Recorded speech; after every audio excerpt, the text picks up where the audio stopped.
Juda ham ko'p murojaatlar hozir qanaqa bo'lyapti?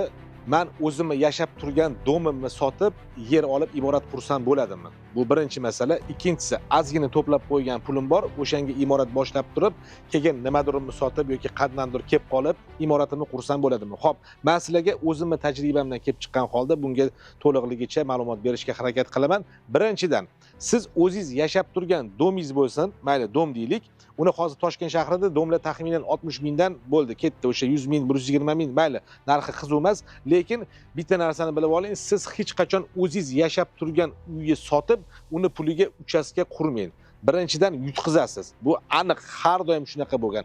Birinchi o'rinda siz ko'pchilik imoratni mana loyihasini qildiraman, taxminan nech pul ketadi deydi. Men domimni sotsam, o'sha imoratga yetadimi? O'sha imoratga yetadi. Meni %100 kafilman yetishiga. Lekin o'sha imoratni siz qayerda qurasiz? Yer sotib olishingiz kerak. O'sha siz o'zingiz yashab turgan imoratni sotganingizdan keyin u imoratdan kelgan pul, ya'ni sotgan pulingiz o'sha yerni o'ziga yetadi.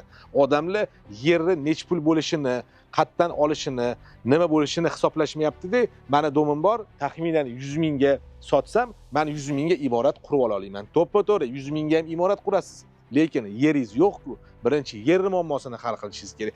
Men o'sha shu narsani aytganimdan keyin, voy bunisini o'ylamamiz-da, taxminan yerlar nech pul. Endi hozir xabaringlar bor, Toshkent shahrida o'sha yerlarning narxi ham 50 mingdan yuqori bo'lib ketdi. Bu o'sha qiyin masala bo'lyapti. Endi Toshkent viloyatiga, ya'ni Bitonkani u yoq taraflariga, o'sha Sergelini orqasi, Hasanboy orqasi kelish taraflardan mayli sotuvi boringki, ana 15 ming, 20 mingdan bo'lsa kerak. Men yer oldi sotdisi bilan shug'ullanmaganim uchun taxminan narxini aytyapman. Uyingizni 100 mingga sotdingiz deylik. 2 sotuv yer oldingiz. Taxminan 40 ming bo'ldi u ham. Endi 60 mingga siz korobkani qurganingiz bilan siz uyingizni sotib oldingiz. Aniq %100 ko'chada qolasiz. O'shaning uchun birinchi maslahatim, o'zingizlar yashab turgan xonadonliklarni sotib turib, yangi imorat qurishga shoshilmanglar. Hech qachon bu ishni qilmanglar. Endi ko'pchilik o'zim yig'ib qo'ygan pulim bor deydi. Yerim bor deydi. Shunga qaysi holatgacha imoratimni olib kelsam bo'ladi? Siz birinchi loyihasini qildiring. Mayli, yeringiz bor ekan, ozgina yig'ib qo'yganingiz bor ekan, o'sha yig'ib qo'yganingizdan bir 1000 so'm, 2000 so'mni ishlatingda, o'zingiz xohlagan, o'zingizni orzungizdagi imoratingizni loyihasini qildiringda, o'sha loyihani smetchikka hisoblattiring. Taxminan korobka holati nech pulga bitadi. Endi siz to'plab qo'ygan pulingiz korobka holatiga yetadigan bo'lsa, ana unda ozgina o'ylab ko'rish mumkin bo'ladi. Ya'ni siz o'zingiz yashayotgan uyni sotsangiz, shuni korobka holatini remont qilib, patkulch holatida kirib olsangiz bo'ladimi? Ana u boshqa masala. Lekin o'sha boya aytganimdek, hech qachon o'zingizlar yashab turgan uylarni sotib turib, yangi imorat olishga shoshilmanglar, hech qachon bu ishni qilmanglar. Yana bitta narsa bor, mana yaqinda bitta aka ham telefon qildilar. Aka, ikkita farzandim bor, ikkalasini alohida qilishim kerak. Hozir men olmoqchi bo'lgan, qurmoqchi bo'lgan imoratimni taxminan summasini chiqardim, patkulch holatigacha, ya'ni kirib bemalol yashaydigan holatimgacha 200 ming ketar ekan deyaptilar.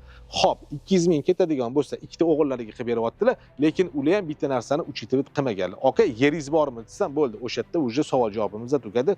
Va aka, haqiqatdan men yer olishim kerak deb qoldilar. Endi ular o'zlari xohlayotgan joydagi yer, ya'ni o'zlari hozir yashab turgan joydan uzoqlashmoqchi emaslar.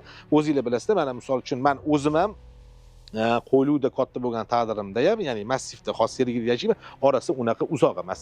Ko'pchilik o'sha o'zi tug'ilib yoki o'zi katta bo'lgan, aqlini tanib katta voyaga yetgan joyidan uzoqroqga ketgisi kelmaydi, o'sha yaqin atrofdan yer qilgisi keladi. Lekin mana shu atroflardagi yerlar o'sha 50 ming, 60 ming bo'lganligi uchun siz xohlayotgan narsani amalga oshiramiz. Albatta Toshkent shahridan ozgina chekroq bo'lgan joylarga chiqishingizga majbur bo'ladi. O'shanda yeringiz bormi deganimdan keyin, yo bo'ldi, men haqiqatda yerni oldin hal qilib olishim kerak deganlardan keyin bu mavzuga chek qo'yildi.